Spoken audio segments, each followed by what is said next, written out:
Hi everyone, this is Aya and today I have a very quick video. I have 6 grab bags. Destashing, as I said, I will start to destash some of my stuff because we are moving and I will not have a grab room.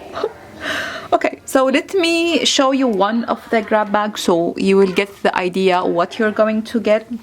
More or less will be the same amount of stuff, but definitely different design.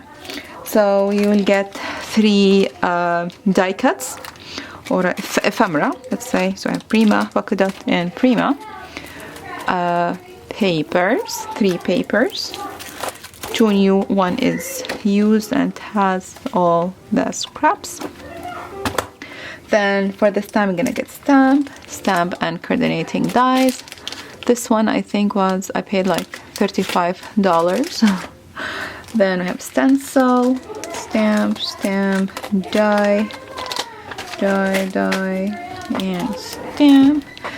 And this is the only lot that has Sizzix die or Tim Holtz die. I mean the big dies. So this one called vintage typewriter.